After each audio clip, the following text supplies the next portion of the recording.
Olá, amigos internautas. Que prazer poder estar com vocês mais uma vez para podermos falar um pouquinho sobre filosofia. Nesta videoaula, continuamos a nossa análise sobre filosofia clássica. Dessa vez, falamos sobre o grande Aristóteles, o maior de todos os discípulos de Platão. Seu pensamento, sua vida, e também vamos falar um pouquinho sobre as chamadas correntes helenísticas, que se desenvolveram a partir da expansão do Império de Alexandre o Grande, a partir do Ocidente para o Oriente, ok? Em outra videoaula, falamos que a filosofia surgiu na Grécia, entre os séculos 7 e 6 a.C., que os pré-socráticos deram início a essa forma sistemática de saber, sucedidos que foram pelos sofistas e por Sócrates, esses últimos digladiando-se acerca da função da filosofia. Depois falamos sobre Platão, o grande discípulo de Sócrates, que fundou a academia, lembram-se? E eis que chegamos agora a Aristóteles, nascido em Estagira, no norte da Grécia, já chegando na Macedônia. Aristóteles era filho de médico. Seu pai, Nicômaco, era médico do rei Amintas III da Macedônia. O avô de Aristóteles também era médico, e o bisavô e o trisavô. Acredita-se que Aristóteles fazia parte aí de uma família de cerca de 11, ou algo em torno disso, gerações de médicos. Brincamos dizendo que só ele não quis ser médico. Ele quis ser Aristóteles. Talvez um pouco mais do que isso, porque Aristóteles é, comparativamente a todos os outros pensadores de todas as épocas, o mais profícuo deles, quer dizer, aquele cara que mais escreveu sobre tudo na sua época. Ele escreve sobre física, biologia, atribuem a ele até a paternidade da biologia. Química, ética, política, matemática, metafísica, artes. Então Aristóteles, pessoal, é tudo aquilo que os seus antecessores fizeram, dando ali, de repente, uma outra roupagem epistemológica, ontológica, mas ele consegue ampliar tudo isso, sabe? O que Platão, de repente, começou e desenvolveu, Aristóteles irradiou, difundiu. Pessoal, Aristóteles, muito jovem, cerca de 18 anos de idade, vai para Atenas. Imagine aí, um estrangeiro, um metekos, chegando a Atenas com 18 anos de idade e vai tentar matricular-se numa grande escola. Eis que ele faz o exame de seleção e é aceito na academia de Platão. Começamos aí um grande problema, porque Aristóteles, já ali um gênio, ele não vê na matemática, foco da academia de Platão, uma, digamos assim, forma interessante de saber, porque o foco de Aristóteles sempre foi ciências da natureza, em particular a biologia. Talvez pela sua ascendência, familiar. Então aí começam a existir umas rugas, ou rusgas, melhor dizendo, umas rusgas entre Aristóteles e a academia. Porque enquanto Platão desenvolve uma forma de pensamento muito própria, Aristóteles começa aos poucos a revê-la e isso vai gerar conflitos, isso vai gerar choques com o pensamento platônico. Aristóteles não acredita nessa prevalência de um mundo inteligível sobre um mundo sensível, o que devamos buscar abdicar desta vida em função de uma outra. Aristóteles até crê num plano metafísico. Ele até acredita na inteligibilidade das coisas, mas como resultado das experiências de um mundo sensível. Aristóteles, pessoal, depois que estudou com muito brilhantismo na academia de Platão, até dizem que com a morte deste seu mestre Platão, de quem, aliás, ele vai herdar, na verdade, muito conhecimento, tá? É bom salientarmos que o pensamento aristotélico não é uma ruptura plena com a filosofia de Platão, tá certo? Na verdade, muito do que Platão lançou na base de Aristóteles, ele vai desenvolver, embora numa mão, digamos assim, contrária em muitas coisas. Aristóteles acreditava, dizem, ser o sucessor natural de seu mestre Platão.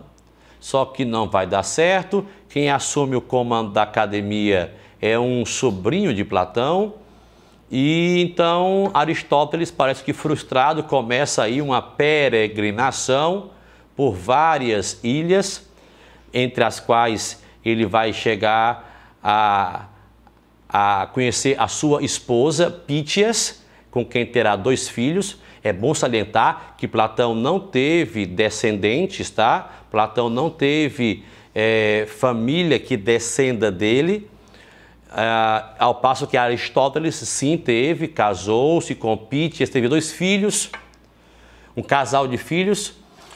O garoto, inclusive, vai receber o mesmo nome do pai de Aristóteles, Nicômaco. É bom salientar isso. Existe Nicômaco, pai de Aristóteles, e Nicômaco, filho de Aristóteles. Porque uma das obras-primas de Aristóteles é exatamente Ética a Nicômaco, que, ao nosso ver, seria para o filho e não para o pai, porque ele escreve dando lições do que seria a ética. Enfim, Aristóteles, então, nessas suas peregrinações, é convidado para ir até a Macedônia e lá ser mestre do príncipe Alexandre, filho de Filipe, o que vai lhe render muitos recursos financeiros. Depois que Alexandre cresce e toma o lugar de seu pai, naturalmente, e vai expandir-se para o Oriente, helenizando o mundo oriental ou bárbaro, o que é reprovável, segundo biógrafos, para Aristóteles, porque não haveria como ocidentalizar, não haveria como catequizar, digamos assim, de forma filosófica helênica. Os orientais seriam bárbaros para os gregos inferiores. Mas o fato é que Aristóteles, então, percebendo que estava sobrando na Macedônia, faz suas malas, volta para Atenas, agora não apenas com mais recursos, mas também com mais prestígio. Ele agora é simplesmente aquele que é o mestre do cara que manda naquilo tudo. A Grécia pertence à Macedônia. Todo aquele mundo entre o Ocidente e o Oriente pertencem a Alexandre, discípulo de Aristóteles. Então Aristóteles consegue alugar um imóvel no qual ele vai montar a sua escola Liceu. E nesta, como que rivalizando com a antiga academia, ele desenvolve um modelo de ensino particular calcado em natureza, mas depois que precocemente é morto Alexandre, começam as naturais revoltas contra o império e naturalmente contra Aristóteles, que vai ser acusado, como dissemos em uma aula anterior, tal qual Sócrates, de crime de impiedade. Aristóteles foi acusado de fazer Alexandre acreditar que era um deus. Então, ele diz que para evitar que o mesmo crime se repita, como foi com Sócrates, ele vai deixar Atenas e foge e morre de problemas naturais, até onde se sabe, 2 anos depois, por volta dos seus 60 e poucos anos de idade. Ok? Então, pessoal, Aristóteles desenvolve um pensamento que é dividido em 3 grandes ciências. Poderíamos dizer as seguintes: ciências teoréticas, que ele subdivide em metafísica, física e matemática. Ciências práticas, sublinha isso, tá? Que ele subdivide entre ética e política. E ciências poéticas, onde estaria a poesia, a retórica. Então, pessoal, o sistema filosófico de Aristóteles, ele gravita em torno dessas 3 grandes divisões científicas que ele faz. As ciências teoréticas, que como o nome já sugere, serviriam para ser uma teoria para a nossa vida prática, matemática, física, metafísica. Das 3, a mais importante para Aristóteles, a metafísica. A física aristotélica e a matemática aristotélica, diferentemente do que estudamos hoje em dia, não estava muito baseada em fórmulas matemáticas, em linguagem matemática. Na verdade, a física e a matemática aristotélicas traziam conceitos com base nos quais estudaríamos hoje em dia geometria, música, psicologia, a própria biologia aristotélica estaria nessa física. Mas de todas as ciências teoréticas, a mais importante delas para Aristóteles, a metafísica, que é na qual ele vai estudar o ser, a substância, que ele divide em matéria e forma. Lembrando que, para Aristóteles, a metafísica é o estudo do ser, é a sua ontologia. Matéria mais forma, grava isso, é o que compõe o ser. Matéria é do que é feito o ser e forma é o próprio ser. Todo ser teria, portanto, 4 causas. Uma causa material do que é feito. Uma causa formal, o que é o próprio ser. E uma causa eficiente, como é feito o ser. E uma causa final, para que é feito o ser. Lembrando que a causa material ou matéria é daquilo que é feito o ser. Causa formal ou forma, o ser propriamente dito, a sua forma. E a causa eficiente seria como é feito o ser. Então, para Aristóteles, todos os seres são dotados de movimento, causa eficiente, que é uma soma de potência mais ato. Na concepção física aristotélica, o movimento, a cinemática, é dotada de potência, uma espécie, digamos, de quantidade de movimento, potência, ele pode mover-se, e o ato, que é o movimento propriamente dito. Quando a potência se converte em ato, temos o movimento, então temos a conversão da matéria em forma, é a causa eficiente. E a causa final não é a causa derradeira apenas, mas a causa para que foi criado esse ser. Na concepção aristotélica, que é empirista, Aristóteles é tomado não só como pai da lógica ou analítica, como ele fala, mas também como uma espécie de precursor do que no século XVII serão os empiristas, século XVI e XVII, tá? Os empiristas de tradição inglesa, Bacon, Hobbes, Locke e outros tantos, teriam em Aristóteles uma espécie de precursor, porque para Aristóteles o conhecimento vem à mente depois que ele passa pelos sentidos. Por isso que para Aristóteles o mundo sensível é tão importante, tá? Temos que sentir para que com a sensação e a experiência aprendamos.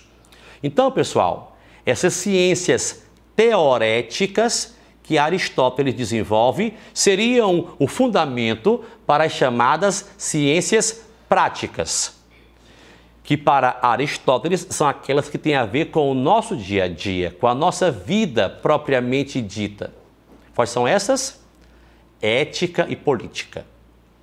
Você que está estudando por estas videoaulas a filosofia, deve estar perguntando-se: nossa, mas em uma prova, como é que eu posso esperar Aristóteles? Normalmente, não é sempre, normalmente, quando cai Aristóteles, as bancas que elaboram provas costumam cobrar a visão dele ética ou política, ciências práticas, que no fundo, convergem para a busca da felicidade. A filosofia prática aristotélica tem um objetivo final de encontrar a felicidade.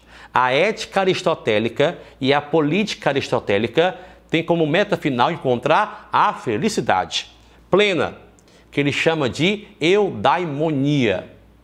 Essa ética aristotélica é a busca pela realização pessoal e daqueles poucos que cercam a pessoa, normalmente familiares. Você nunca será feliz sozinho, pensa Aristóteles. Consegui uma grande vitória, não tenho com quem compartilhá-la. Nossa, como a sua felicidade é questionável, pensa Aristóteles. Diferentemente, o outro tem pessoas com as quais ele compartilha verdadeiramente a sua conquista. Opa! Então, isso para Aristóteles é ser ético. Fazer-se feliz, fazendo a quem amamos felizes. E nunca apenas a mim.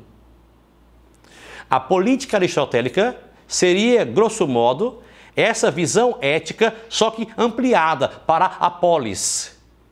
Daí vem política. Polis, cidade. Para Aristóteles, o papel do governante não é locupletar-se, fazer-se feliz.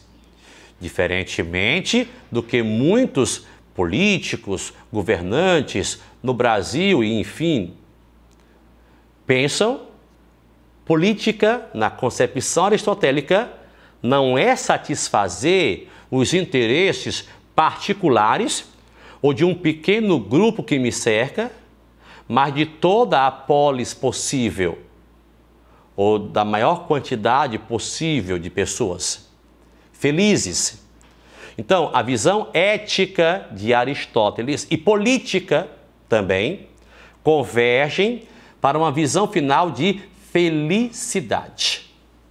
Aristóteles, que acredita em Deus, para ele Deus é um motor invisível. A propósito, naquela visão física e metafísica aristotélica de movimento, lembra? Potenciado? Todo ser gera sobre outro ser movimento. Você que está assistindo a esta videoaula, por alguma razão se dispôs a ligar o seu computador, o seu iPhone, a sua plataforma digital, por uma força, por um motor que lhe fez fazer isso. Um interesse, um objetivo. Eu quero passar nas provas do colégio, eu quero passar no Enem, eu quero aprender filosofia. Por alguma razão, existe uma força agindo sobre você, uma potência sobre esse ato, e você, por sua vez, terminará também provocando, por isso, um movimento em outros seres, de modo que para Aristóteles existe um motor que é invisível, que gera todos os outros motores. E a esse motor invisível, ou primeiro motor, Aristóteles chama de Deus, ou vice-versa. Ok? Então, na verdade, para Aristóteles, que também é um aristocrata, assim como Platão, Aristóteles entende que é normal, é aceitável, natural, que haja escravidão, que nem todos devam governar, porque nem todos estão preparados para governar. Aristóteles entende que a ética e a política têm que ser movidas de acordo com o objetivo final de sermos felizes. Aristóteles termina essa sua divisão epistemológica com as ciências poéticas, poesia, literatura, retórica. E a arte para Aristóteles, diferentemente de Platão, não é algo desprezível. Pelo contrário, embora os dois entendam que a arte é mimese, isto é, que a arte é imitação, isto é, que a arte imita este mundo sensível, Aristóteles compreende que é a imitação de um mundo verdadeiro, que a arte não desperta na gente sentimentos negativos de fraqueza. Pelo contrário, para Aristóteles, a arte nos desperta sentimentos que nos purificam, que nos limpam a alma e que, portanto, é uma catarse. Pessoal, esse pensamento aristotélico, por muito tempo, vai ser esquecido, principalmente na Idade Média, até que lá pelo século XIII, com a escolástica de São Tomás de Aquino, ele é resgatado. E naquele momento, o pensamento de Aristóteles vai servir para uma série de transformações no sistema filosófico ocidental. Mas antes disso, pessoal, existem 4 correntes filosóficas que chamamos de helenísticas, com as quais vamos fazer o desfecho dessa videoaula, ok? Nós temos uma corrente que se desenvolve a partir da expansão macedônica sobre o Oriente, fundindo aí o mundo grego, helênico, com o mundo oriental, até a Pérsia, passando por Egito, Babilônia, e dando origem à chamada civilização helenística. Existe uma corrente chamada de cinismo. Cinismo, à primeira vista, parece ofensivo. Cínicos? Pessoas que fazem e não assumem? Não é nesse sentido, ok? Cinismo vem de sinos, quer dizer no grego cão, animais livres para fazerem aquilo que bem entendem. Os cães são livres. Como dizia Diógenes, o grande nome da escola cínica, temos que ser livres, como os cães, para sermos felizes, para encontrarmos uma ataraxia, uma paz espiritual, sendo quem somos, livres de convenções, livres de preconceitos. Diógenes de Sinope teria sido flagrado com uma espécie de lampião, uma lanterna acesa à noite, buscando um homem honesto. Folclore, verdade? Os cínicos não acreditam na autenticidade moral imposta por instituições. Casamento, família, monogamia, culto aos deuses. Os cínicos, portanto, pessoal, seriam assim associados àqueles pensadores que num futuro distante dariam origem aos anarquistas e depois aos hippies, por conta dessa sua busca da liberdade plena. Liberdade. Esse é o foco da filosofia cínica. Além dos cínicos, temos os epicuristas, que, como o nome já sugere, seguiam o pensamento de Epicuro, de Samos. Epicuro é um pensador que diz que o foco não é bem a liberdade, como pensam os cínicos, mas o prazer. Temos que buscar o prazer na vida, o foco é o prazer, mas um prazer racional.